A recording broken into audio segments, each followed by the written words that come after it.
of Beans Bits. Today, we got the one and only Roberta Cocco back. You may recall it was about 6 weeks ago we hopped on here and did a live coaching session. I was in the hot seat.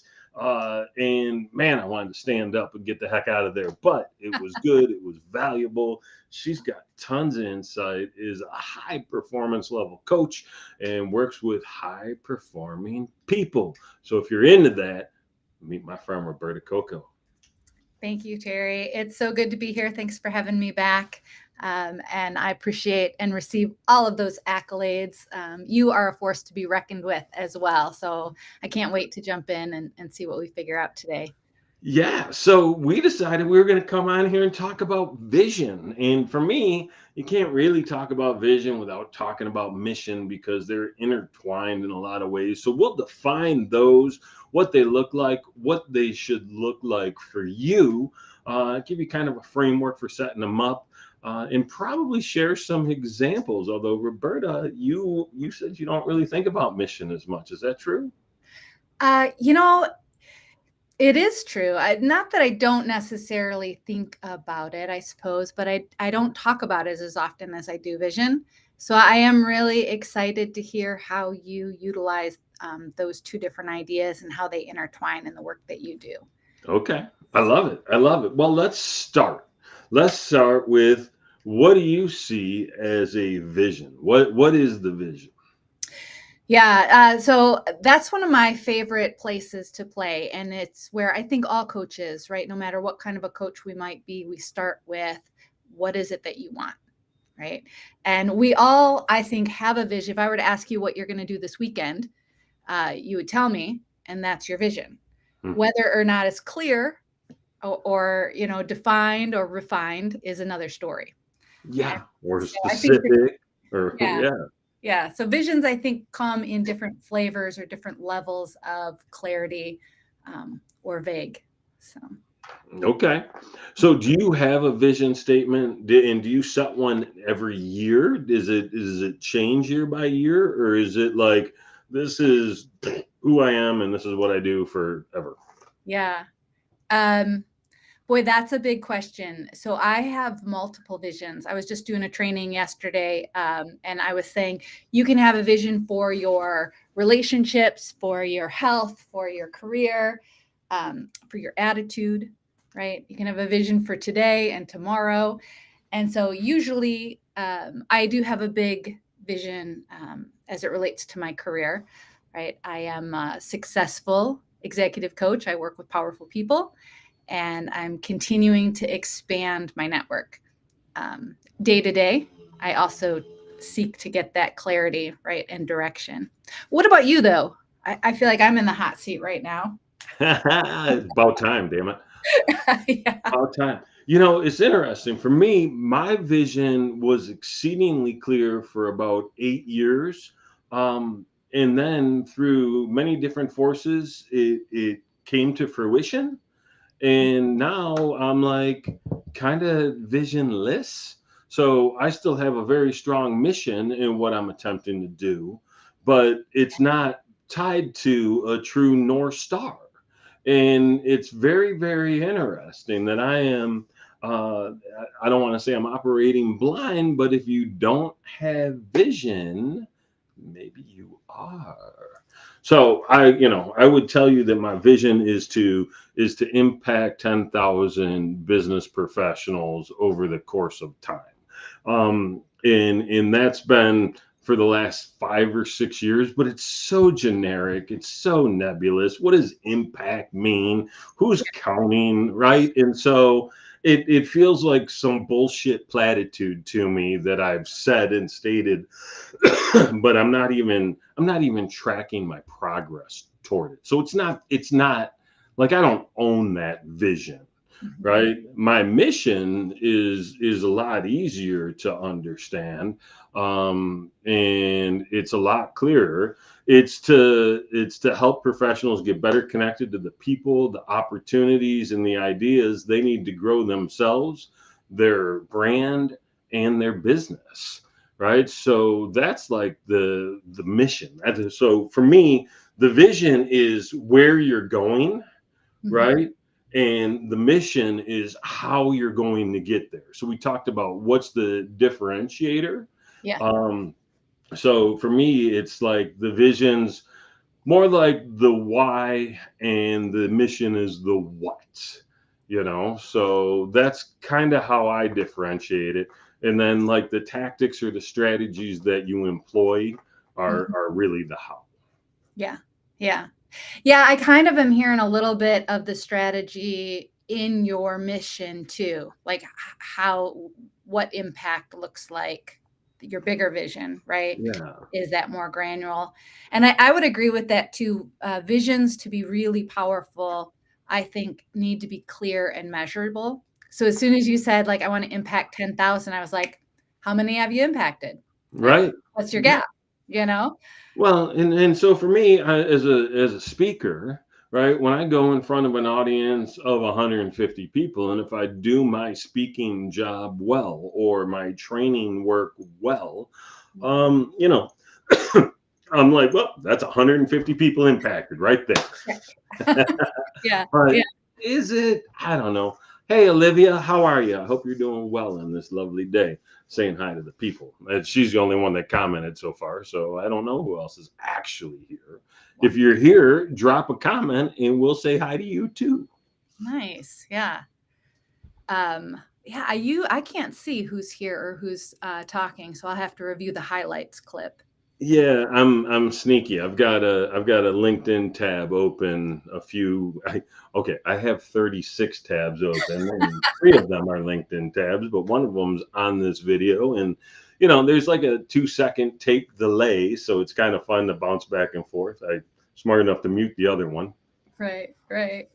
So, Terry, when I was thinking about vision and what we do, because I know you work with your clients to help them create the things that they want in their life and their career. Um, Certainly, I'm really interested in what you're doing with people who want to speak and be on TEDx. Would it be called a show or a production event? I like event, but it's definitely, depending on which one you go to, it can be a show. It's certainly a production, Yeah, believe me. yeah. Um, But is there any process that you go through, or how do you help people kind of craft or get clear on their vision, or maybe it's their mission?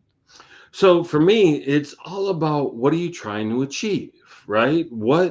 I go back to the word impact because I like that. And I remember writing something about being impactful, and the little red squiggly line came up under the word. And so I went and looked up impactful, and it wasn't in Webster's dictionary. And I'm like, wait, back up. How is impactful not actually a word? Because I feel like it should be if it's not. Um, but it is. It's about that thing that you're trying to create. It could be tied to your legacy, right? What you want to leave behind on this planet to, put your stamp on the world. But to your point, there's many different sizes, many different flavors. So not everything has to be this, oh, this is who I am and what I did and what I achieved and my gift to you fine people. It doesn't Yeah, have to be that. yeah. One Did of I the answer your question? yeah, sort of. I Okay, think good. so. Yeah. I'm wiggly like that. You are slippery. I think though that proves the point around, right, like creating a vision for people. There's not necessarily a silver bullet, right, or one target that we're aiming for, other than I would suggest like clarity. Right, what is it that they really want? Yeah. And it's amazing to me how difficult that question is for people to answer. Do you think that's because there's so many different things we actually want that we're like FOMO? If I say I want this, that means I can't have this too. Yeah. Yeah, that's probably, I mean, I think we could make a list of reasons why people don't get clear. Yeah, fear of missing out. What else? What else might get in the way of people being able to decide what they want? Well, like imposter syndrome's huge, right? Like, who am I to think I deserve or can achieve this? That's a big one. Yeah, yeah, yeah. That's the one that nobody, when they admit it, they're like, it couldn't possibly be that, could it? Does it It sound couldn't. like that? But And I'm like, yeah, you're welcome to the human race, right? right. Yeah, it's crazy. I've been listening to Smartless as a podcast with Jason Bateman, Will Arnett, and Sean Hayes, right? Three great actors, and they interview all of their friends. Turns out a lot of their friends are A-list celebrities, A-list athletes, A-list business people. Shocker. Um, and in the common theme of all of these folks is they get nervous and scared and worry about whether or not they're good enough too. Yeah. And I was like, well, that's kind of refreshing. I thought, once you're making $20 million for filming a movie, you probably didn't have that issue. Yeah. They might have it worse than we do. I was gonna say the more weight you put on the bar, the harder it is to lift it, right? And Ooh, write that down. Yeah, that's a good yeah, one. yeah. But it is interesting. And I think that there's so much value in recognizing our obstacles, if I can call that like fear or imposter syndrome an obstacle, right? If we pretend like it's not there, then we don't know how to maneuver through it or around it, right? And so there's a little bit of courage, maybe a lot of courage that comes from being able to say, I'm not sure, right? And get clear. I learned the value of I don't know several years ago, and boy did it get reinforced through COVID time, right? Like there was a period of time before COVID that I thought I was a reasonably intelligent fellow who knew some stuff, and when COVID hit and went on for the months and months that it did, not even sure that it's gone. I was like, man, I don't know a damn thing. And it's really refreshing to not have to feel like you know all the things. It's a really freeing kind of perspective. Yeah, I would agree with that too. I mean, that's my other thing. You're kind of hitting all my favorite things to talk about. When it comes to growth or learning, if we know everything, then we really have no place to go. Like we've arrived. Right. And so I think some of the most intelligent people, some of the biggest movers and shakers, are actually looking for the areas that they don't know anything about. Right? Like that's the next step. That's the new ground to move into. And then it's just deciding like which part do you want to learn, right? Like what will be valuable, what area, what gap do you want to close? I love that. I love that. And it's a lot easier to do with what they would call a beginner's mindset than a, fully functioning, ego at its highest level, right? Because you're not as willing to fuck up. I don't know how to say it any differently, right? You're not as willing to make mistakes, which means you're probably not going to try things in the same way you used to. Yes. I remember a story, snow skiing, little kid skiing, skis all day, comes down and tells his dad, Dad, I made it the whole day. I didn't wipe out once. And his dad said, You didn't try hard enough. Right. Right. Played it safe the whole time. The whole time, right? You're not putting yourself in a situation to take a little chance. And I don't know about your coaching for sure, but my guess is you've used a line similar to growth happens outside of your comfort zone about 17 million times, somewhere Yeah. in there. Yeah. Yeah, well, that's where all the good discovery happens. That's where we find out what we're capable of. That's where we get to stretch and feel some of that burn that lets us know, right? We're moving closer to the heat, right? And yeah, Closer to the which heat. So, all right, let's go back to vision a little bit. So, if vision is uh, this forward thinking statement, this thing that we aspire to, right? Where we want to go. And I think that's what we need to keep in mind, right? This is what we're moving toward. And so the mission in that sense would be the steps we're going to take to actually get there. mhm, So mhm, another way to look at it and think about it. So When you are encouraging your people to think of their vision, give me a timeline. Are you thinking about 12 months, 12 years, somewhere in between? Yeah. Yeah, that's a great question. And I think different people are motivated by different things. You've got the big picture people, and that might be like, hey, what do you want your life to look like 10 years from now? Or, right. And I let them pick. Part of that gives me insight into what matters most, right? Is it the immediacy or is it the long term? But because I work with people usually on 3 or 6 month bases, I really want to figure out what they want to change in their life in that time period. Right. And then can we condense it? So if that's what they want in 6 months, why couldn't we do it in 3? Right. If you're going to hire somebody to run alongside you and like kind of create a little bit of that heat, then let's tighten up the time frame. Uh, and those are maybe those building blocks, right? So if this is what I want my whole life to look like, okay, well then what results would you want to have I in love 12 that. months? Yeah. Yeah. Or what results would you want to have in 3 That that would and that let you makes know?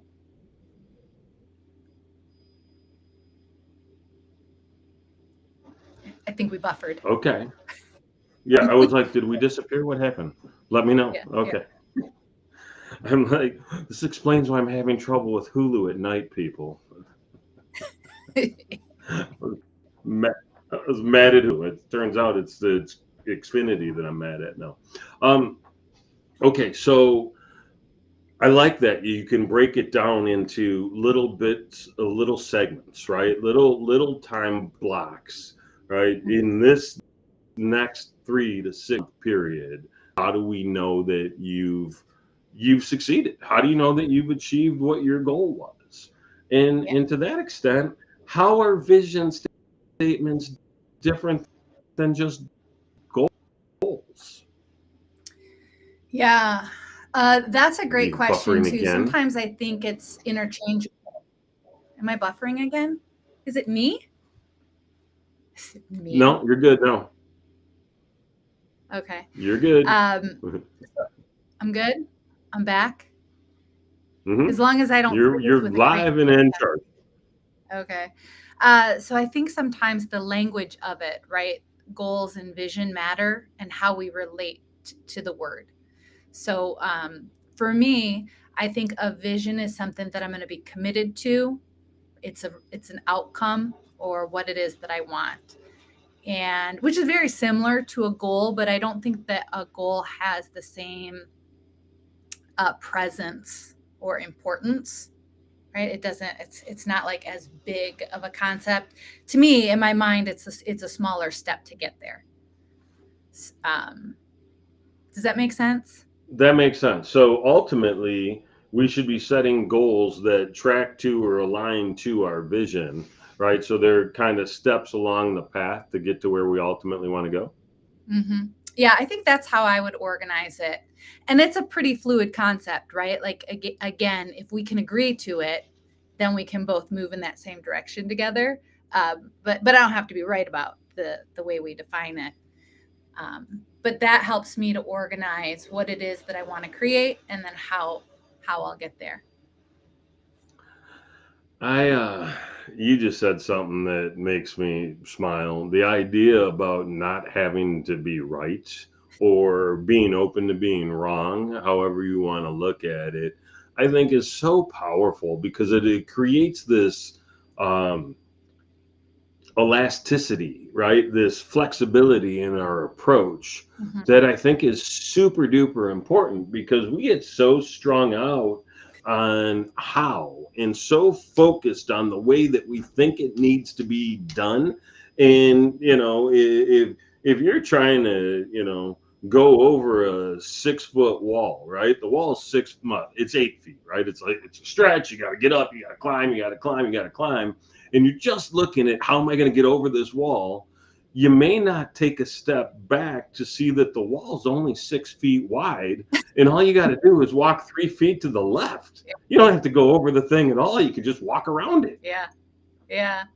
That is interesting how we limit ourselves and box ourselves in. And I think when it comes to really crafting a powerful vision for what we want to create, that's another good point, that we need to own it. Like, it needs to be valuable and matter to who we are, not to who we think we're supposed to be, right? Or what we're supposed to create. That might fall into that, like, what's right or what's wrong kind of world. Yeah. Yeah. And a lot of people, that I work with, and maybe you've experienced this too, Terry, they have done everything they thought they were supposed to do to get everything they thought they were supposed to have, and they're not happy, right? Hmm. Or they're not sure who they are or how they got here.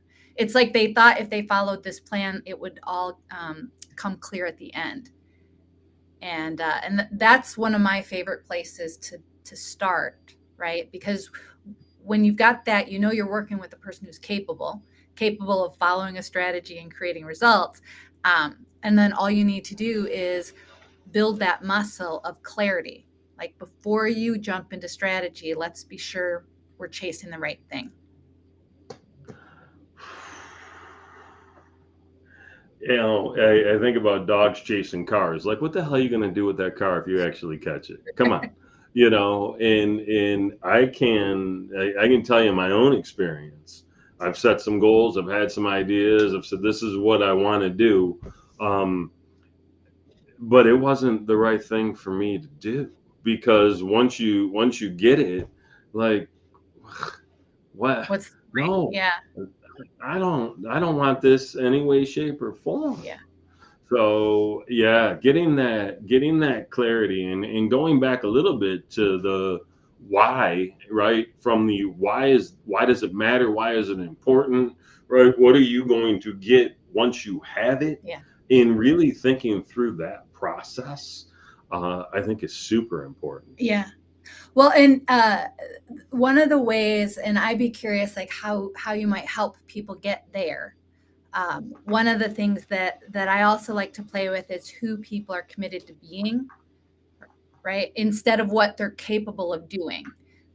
Once we know who they want to be, what matters to them, what their vision for how they show up or impact the world could be, then we can play around with the strategies, right? Then we can try different hats on. And if it doesn't look right, if it doesn't feel right, we can take it off. We can try a new strategy or a new direction, but we stay anchored into who they are, right? Which creates some consistency and growth that builds momentum in the same trajectory, right? As opposed to kind of like all over the place, which isn't bad, but it's not. Sometimes it's not as effective, It's not as efficient not either, as efficient. Yeah, right? Because you can be all things to all people for a short period of time, and then you're like, F all people and F all doing all the yeah, things because you burn out, right? And there's a straighter, maybe not a straighter line, but there's a clearer and cleaner path to get to where you want to go. yeah, My license plate for a couple of years, if you were to look at it on the outset, it said now hour.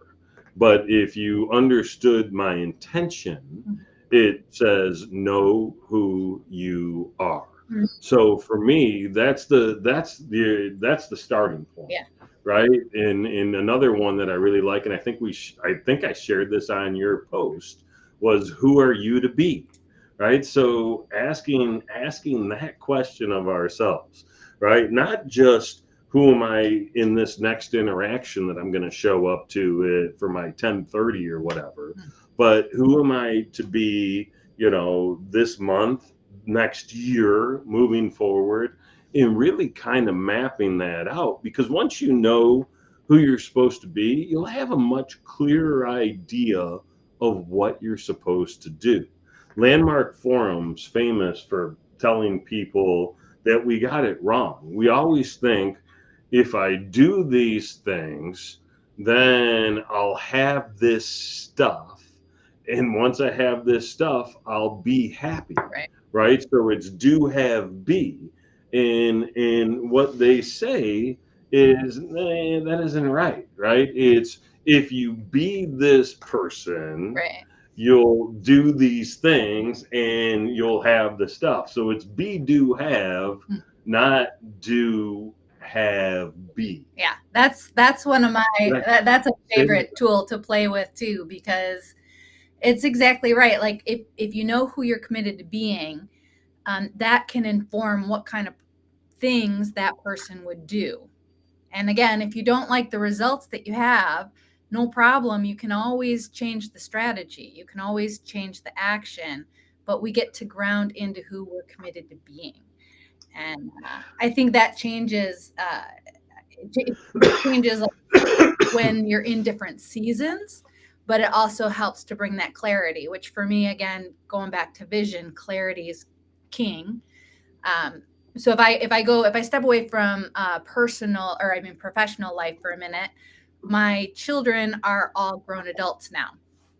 So who I'm committed to being as a mom looks very different with adult children in their 20s than it did children when they're like 7 or 8, right? I was committed to being a good mom, to maybe providing opportunity and safety, but the actions, the doing part has changed, right? If I'm Yeah. just like doing and I forget what my commitments are, I can still be trying to wipe my 20-year-old's noses, right? And that doesn't go over well with young adults. Right. Yeah. Yeah, Yeah. Here's a tissue, darling. right, You can blow your own nose finally. right. So Well, thanks, Mom. but I I've think in our passed. professional realm too, when we jump levels in our careers, or when we change industries, we can get caught up in what that person is supposed to do instead of caught up in who we're becoming, like our identity and our legacy.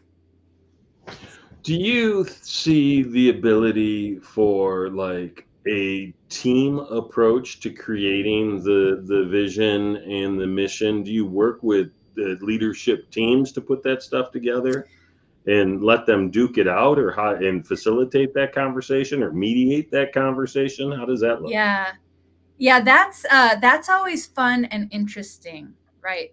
When you're working with different people to discover what matters most to them, and then to find the commonality, or to find the vision that everybody can anchor into. So I think that that's a skill and that's nuanced. I may have told you my Ricky Bobby story before. It's the movie, and I'm so bad sometimes remembering. You know the Ricky Bobby movie. It's Will Ferrell racing. Is what Yes, I yes. know. So, in order for Hollywood to come in and do a movie, as the story goes, if I'm right about this, it's been a couple years since I read about it. But in order for Hollywood to come in and film with NASA, nobody thought that that would be possible because there's too many players, right? Too many organizations that were getting advertisement. Like, how could we create an agreement? How could we create a vision that would allow this movie to take place?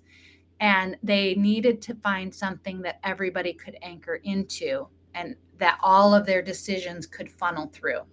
So when I'm working with a team or an organization to create a vision, we really want to find that funnel that everyone can agree to, that when we have different decisions that we need to make, we can funnel it through. And for that particular movie, the vision was everybody has to win. So from the pit crews to the advertising agencies to the stars, right? Everybody has to win, and that was their vision. That was their funnel. Uh, I love that. yeah, I love that. That should be everybody's vision in every interaction, by the way. But like, I'm a peace loving hippie, so everybody without there, everybody should win. everybody should win. No one should ever lose, because that's how that works, right? You're gonna just have winners. We don't have to have losers. That's hilarious and probably completely inaccurate. Talladega Nights was the name of the Thank movie, you. for those of us keeping score. Yes. I kept flashing back to Rubbins Racing from Days of Thunder, Tom Cruise race car movie Uh, from early 90s. yeah, you're gonna go ahead and date But us both right there. yeah, yeah, yeah, yeah. Yeah. That's yeah, because the white beard and looking like shaved Santa Claus didn't date me already. No, that's awesome. All right, so let's see if we can crystallize this into some action steps that people can take. Okay. For me, and I learned this from super coach Barry Demp, who basically started the IFC here in the Detroit area and was the president of it for over a decade. He used to always say, we have to let our questions do the heavy lifting. He thought that that was the core function of a coach, and I appreciated that. Um, for me, it starts with, what are you trying to achieve? Where do you want to go? Who do you want to be? Yeah. Right. And then we think about, what would someone who is being this, what would they need to do? And then how do you measure the impact of it? So I'm going to spend some time over the next day getting a little clearer on my vision. And I'm still working on, in my training, in my coaching, in my speaking, am I doing business development work? Am I doing leadership work? Am I doing networking work? I made a post the other day about, the key to success is, finding your true North Star and consistently sailing toward it. Mhm. I have a North Star, I have a Northwest Star, I have a Northeast Star. I'm pretty sure I have a North-South Star, which doesn't make a damn bit of sense. Yeah. Right. And so I'm like, Can I ask you a couple find a questions? star. Can I jump tracks for a second? I have two questions that might help you get clear. All right. Sure. Yeah, please. The first one, which I get curious about, like what matters most in general. So, and you don't have to necessarily answer this live, but most people either like to, as a high priority, right? They like to have that impact, or they like to be independent, right? They want to invent their own wheel. They want to be in charge, or they like to make money. They want to have income, or they want to build a reputation or relationship. They want to have, those connections, or they want to be unique, right? They want their voice to be heard and to be true to themselves. So if you were to think about what matters most to Terry, right? Freedom or impact? Out of those 5 or 6 things you just mentioned, I will wrestle between freedom and impact all day. Okay. So then hold on to those, right? We'll just let that sit here, freedom and impact. And then think about all the options that you have, right? And if you were going to choose one that was going to get you the freedom or the impact with the least amount of effort and have the largest amount of reward, which one of those would you grab? Mm-hmm, mm-hmm, mm-hmm, mm-hmm, mm-hmm. It's fascinating to me because I like training, I like speaking, I like coaching. I like all of them for somewhat different reasons, right? And I think we probably had this conversation when we did this 6 weeks ago. Um, I don't even understand why I differentiate between training and speaking, right? Like it's the same damn thing, different delivery methodology, different audience. And frankly, same with coaching. Although coaching's far more uh, inquisitive than if I'm standing there just asking a bunch of questions as a speaker, I'm probably not going to get invited back. So I keep falling back into the training space. Mm-hmm. But it's interesting to me because being a trainer and being a keynote speaker, there's a different level of panache is the word that's floating through my mind. And Is it it doesn't. perceived panache or is it true panache? That's a really excellent question. I don't know. Yeah. And that does matter, right? Because if it's not real panache, who cares? I'm only interested in Right, serious right. sincere I'll panache. just have the authentic panache, please. Save the Kudos. imitation panache for someone else. The 6 things or 5 things that you mentioned: making money, the freedom, the unique voice, the impact. I forget what the other 1 or 2 was, but those are interesting choices, and frankly, they all matter. Freedom was one of them, um, in different ways and at different times. times. But when you ask that question, for me, I was like, yeah, it's important, but it's not. It's there's no wrestling, right? Yeah. The freedom and the impact, right? The ability, like my definition of success is the ability to do what I want to do with who I want to do it at any time without having to think about it, right? Period. I don't, and I'm like this close to it most of the time, Yeah. and it's one of those things. Like I couldn't like, hey, I'm going to go charter a yacht. That's not a thing, right? I mean, I could if I said in 2025 I'm going to charter a yacht and spend a bunch of time doing that, right? I'm going to go sail in the Caribbean for 2 weeks. That'd be sweet. Can I, point of interest, Point of interest. point of interest, in your freedom and impact, you don't list panache as mattering. What if panache is an obstacle to getting clear? It could be. And what's weird is I'm pretty sure I haven't heard or used the word I panache in 18 years would be my best guess. And so maybe it wasn't the anything. Maybe it was the uniqueness that really Yeah. mattered. Maybe that explains the shirts, Oh, people. maybe oh.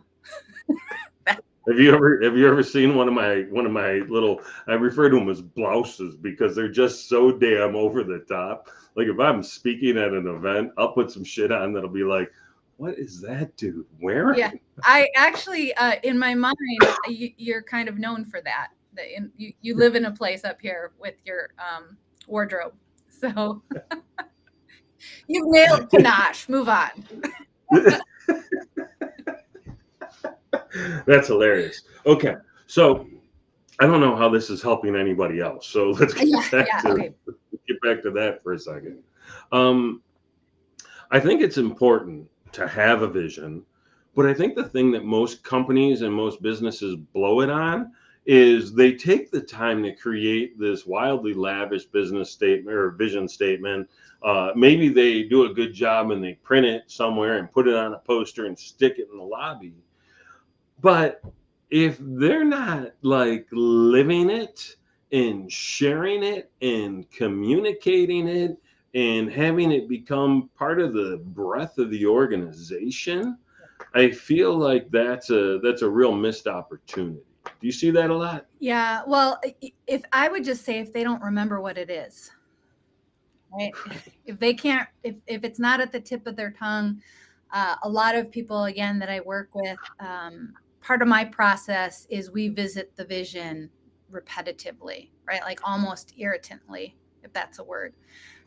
It is now. Because right, the thing that I find adorable is like, okay, so what's your vision? Hang on, let me find it.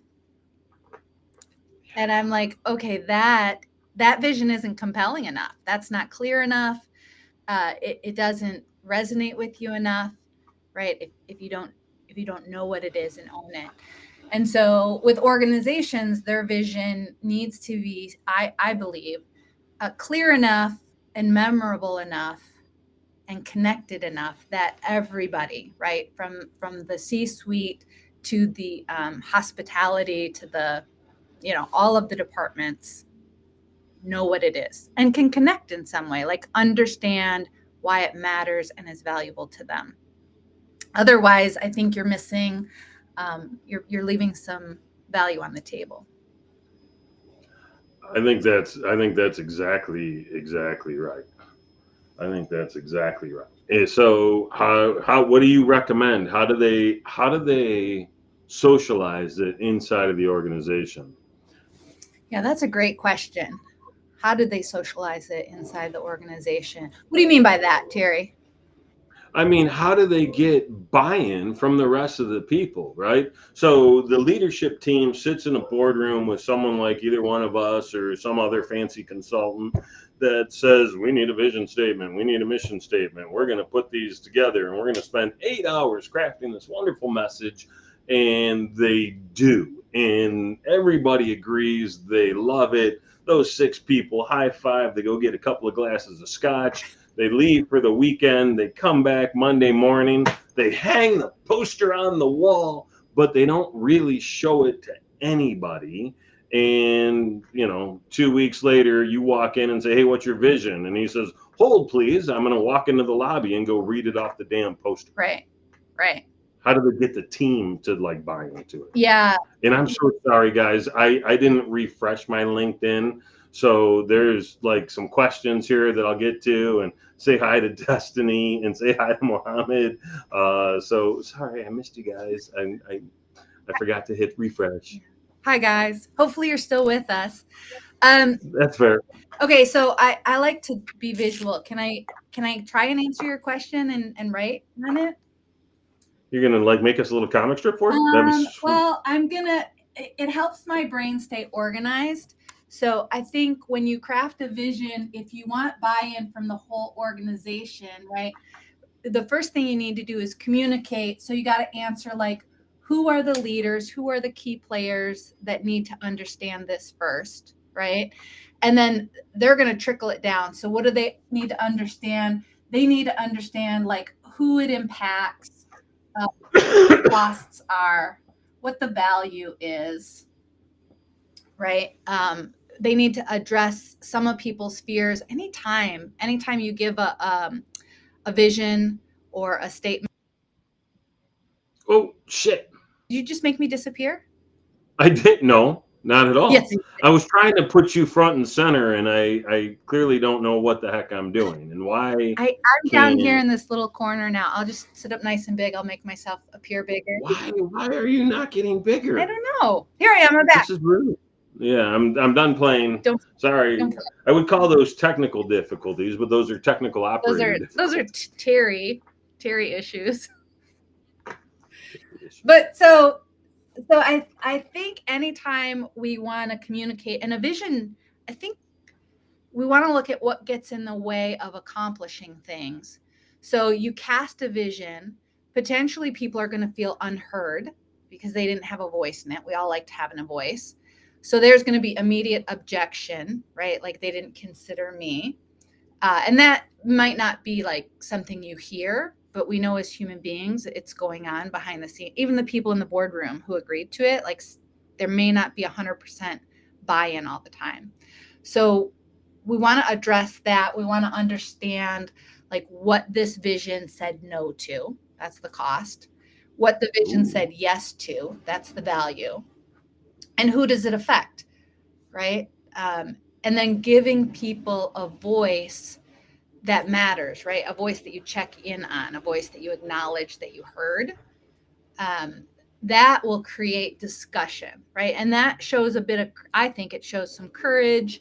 It shows some commitment to the vision, right? Like I'm willing to put it out there and get feedback. Means I believe in it enough and I value you enough to be challenged, right? Or to, going back to one of the first things we talked about, to willing to be wrong, right? And maybe it's not like a diabolical black and white wrong, but maybe it's more of an expansive, like, oh, I like how you added on to that, right? Or I noticed that maybe I missed a nuance, and how can we add to it as an organization? And so that then gives the voice, right? If our voice is the only one that people get to hear, right, they stop listening. Or am I the only one with children? Right. And I don't mean to, that wasn't demeaning, like calling people in an organization children, but just that human aspect that we do want. You were about to get canceled for calling people children. I saw I know. that. You were like, well, we're done with her. It's interesting. I think my favorite part of that piece of the conversation was kind of going back to something we talked about earlier, like why people don't settle on one thing. And you just said, what does this vision make us say no to? And I think people really don't like saying no. Again, maybe it's that FOMO piece, but it's the idea that, if I'm going to be all in on this, then, well, I can't do this or this or this other thing. And, maybe those are more profitable. Maybe they're more interesting. Maybe they're more engaging. Maybe they're more fun. Yeah. For me, if you say, and you didn't have fun as your list of priorities, if you said freedom or making money or having fun or impact, I would have been like, fun all day. Yeah. Fun. If it ain't fun, I don't want to do Yeah. it.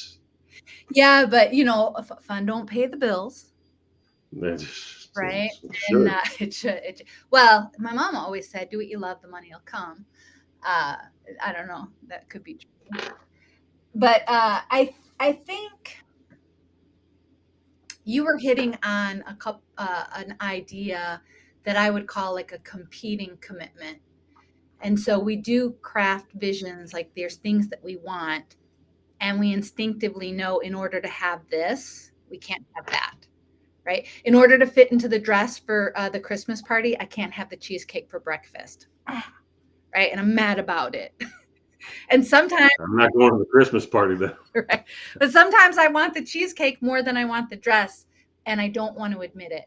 Or I don't have somebody who holds space for me in a neutral way so that I can talk it out and not feel shame and not feel guilt, right? And not feel obligation. And all of those emotions can get in the way of us crafting a vision that we really are connected to, and a vision that's more powerful than the competing commitment, right? So I think that's something we haven't talked about either. And the importance of a really clear vision that thrills you will anchor you into and override the other competing commitments. Now, the success of doing that organizationally wide requires powerful leadership, right? Potentially powerful coaches. Um, but as in individual, right, it's that intentionality and the powerful understanding of why your vision matters and why it matters more than those competing commitments.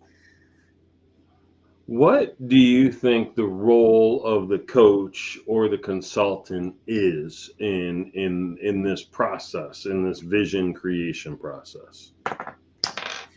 Um, well, I like to keep bringing people back to the conversation at hand, right? So part of the role is like traffic cop, to not get distracted, to keep headed in the same direction. Um, Also to listen for obstacles, listen for their limiting ideas around themselves or the world, listen for their judgments, and just like not to judge that or have an opinion about it, but to just hold it out in front of them and say, "Hey, did you notice this? Like, I see this. Do you see this? Maybe we should talk about it." Um, Yeah, yeah. Well, and that's the fun piece, right? I think about the blind spots that we all have.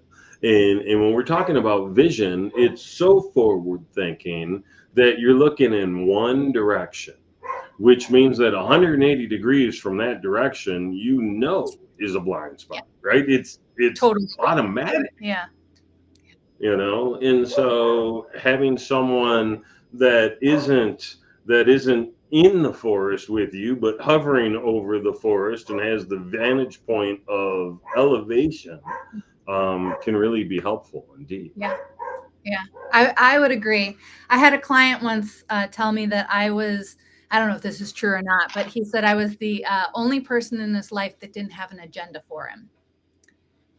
And I Hmm. thought, oh, that's really powerful. Like, we should all have someone in our life who doesn't have an agenda for us, right? Who simply wants us to discover what we're capable of, you know, and what our best version is.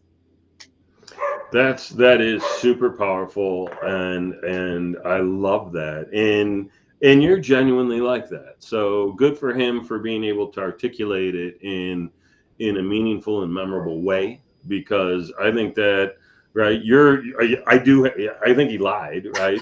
You do have an agenda for him. How do I help you be better? That's my Yeah, agenda for you, yeah, right? And I think that's the approach you take certainly in every interaction we've had and interactions I've observed with you in.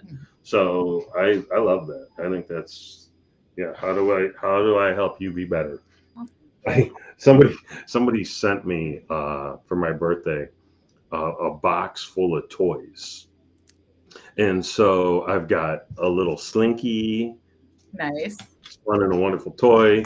I've got a fun Rubik's cube, and I've got jacks. And I've been spinning these little jacks like an obnoxious person because I that's who I am. I'm fidgety, right? Fidget spinner was like the best thing that ever came out for me. And I'm telling you this because I dropped the jack on the floor, had to bend over and pick it up, which is why you got to see the extra shine of my dome. So, yeah, that's important. I want to know. I want to know if from the folks that may still be watching, are there any questions that you have that we didn't answer or talk about? Any thoughts? And I've read some of the ones. And Olivia, thank you for sharing your thoughts. I loved your line about seeing the forest through the trees. I think that's so true that we end up getting kind of tied up. I might have made that line up actually. I may have just been thinking about it. I think we tend to not be big picture thinkers. It just takes so much time and focused attention. We stay in the trees rather than zooming out and looking at the whole forest and get lost in the details. And that's, to me, that's a personality type. That's a behavioral thing, because you wouldn't catch me dead being concerned about the details. That is not who I am. That is not a skill set I possess. But I can zoom out and see the whole forest, and I can paint a picture of that forest in a heartbeat. And I can tell you that some of the forest is going to have leaves on trees. I know there will be details, but boy, I want to ship those off to somebody who cares about them, because that person is not me. Are you super detail oriented, Roberta? Or are you more big picture? Um, I don't know that I've honed or prefer one more than the other. I think it's probably situationally based. One thing will rise to the top. More than anything, if you ask people who get to experience me on a regular basis, they would say I'm genuinely curious. And maybe that makes me detail orientated, but I ask a lot of questions. I like to understand, so I guess that's both big picture and little picture, right? Um, I'm super curious and I ask a ton of questions, but it's interesting that I would imagine the questions we would ask might be very different, could, right? Because there's a list that it falls under the list of stuff Terry doesn't care about, right? And so yeah, for you, if I need to support you, I'll ask those questions for your benefit, because I'm aware of what needs to be understood. But for me, and like, oh yeah, I should probably think about that, but I don't want to. yeah, yeah. I don't want Well, to. and Terry, that's such a great comment, and maybe I'm not sure how we want to wrap up here, but the idea of working with a coach or a trainer, someone like you or me, right? We don't put our personal preferences on the client's life. Again, that goes back to not having the agenda. And so, what might work for me or not work for me, or what I might enjoy or not enjoy, is irrelevant, right? When we step into someone else's world, we get to see, like, what are the areas that we want to turn up, right, to increase their productivity or momentum or clarity or results or success, right, whatever it is. And what are the areas that, if it's not broke, don't fix it. Yeah, it's not. It's always interesting when you're working with the tinkerer, right? The perfectionist, the person that You're, wait a second. You're still cranking on that. That was done good enough a month ago when we started talking, Yeah, and you could have accomplished this, this, this, and this in that same timeline, but you were still reviewing ad copy or pixelation in a design or changing three words on a website. Man, what? yeah. Yeah, Well, and some it's people don't recognize, yeah, I had a great supervisor, and he would say, don't do 50% more work for 5%. more benefit. Right. And I think about that quite a bit. Like the amount of time I'm going to take, is it going to increase things in a way that's valuable? Right. Because making better is always valuable, but is making better going to be valuable? Absolutely. Absolutely. We used to talk about this all the time. A friend of mine, he and I would alternate sending emails out to Motor City Connect. And I would write that email and it would take 30 minutes. And I would be out and done and working on something else. The next week he'd write the email, it would take 4.5 hours. His email was better every single time, better. Yeah. Um, but like I had a 92% efficacy and he had a 97% efficacy. Yeah. So what, I have 4 extra hours in my day, homie. What are you doing? Right. Right. You Right. For know? the And 4% difference or whatever it was. yeah, and it's like don't that never made sense to me. Yeah. Never made sense to me. Yeah. But I'm squirrely like that. So no, I think this is good. I think this is good. I think you illuminated well why people might find value in a coach, having that outside perspective, having that person that's been there and done that and helped other people do the same, that's going to ask you questions that you may never have thought of, that's going to show you that blind spot. I like to tell people my job is to hold the mirror up, right? So you can see plainly and clearly what's going on. And I think that's a valuable and needed skill set, not just for creating a vision or this, but what your strategy is and where you're going to be in the next 12 months. And we're all thinking about that stuff. 'Tis the season for that. So, Roberta, how do they find you? Well, I'm on LinkedIn all over the place, all over the time, I hope. But my website is pretty straightforward. It's Roberta, that's Robert with an A, and then Cocco, COCCO, .com. So if you go on there, I love, this is a great time of year for me because a lot of people are thinking about what they want to create next. And so I offer like a 30-minute discovery call where we get to work, get clear, complimentary, right? So you'll tell them how great they are and how good they look and all that kind of compliments or something else? No, free. Oh, free. Gotcha. Complimentary. So, yeah, but gives them an opportunity, right? Like talking to a light post is valuable some days, right? Just to hear yourself process. I'm better than a light post. I've got proof. I've got testimonies. But yeah, I think it's such a great investment, 30 minutes of somebody's time, right?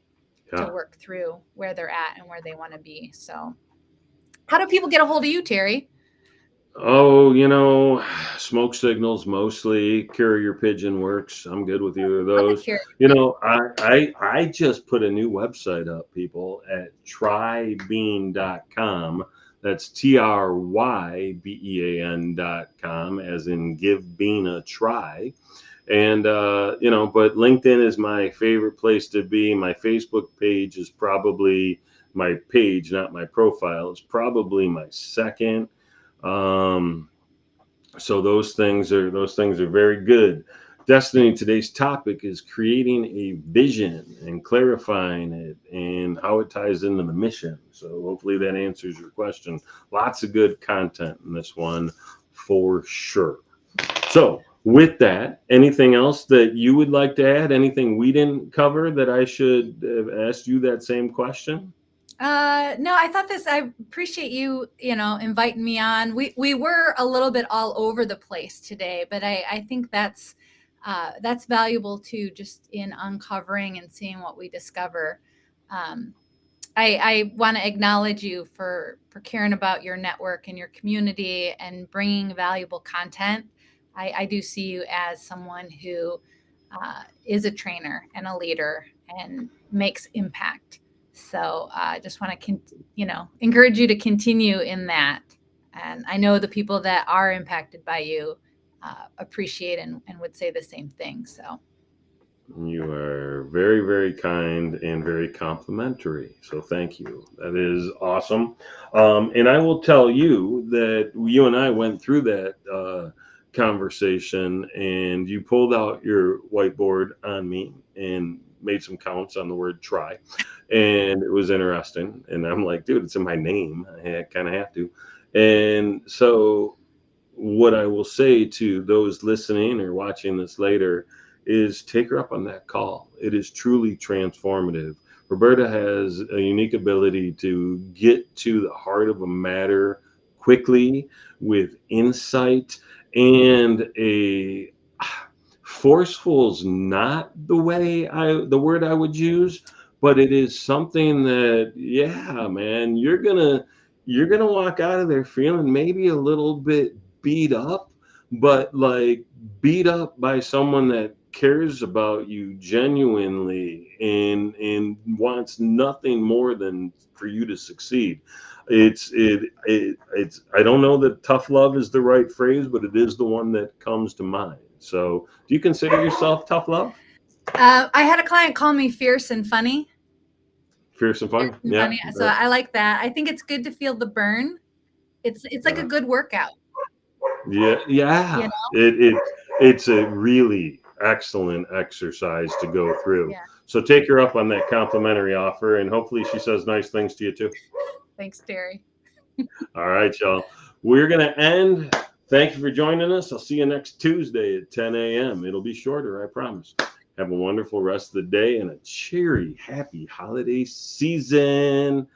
All right. So now I'm saying we're going to end, but I have to figure out how to literally say end. So I think it's this.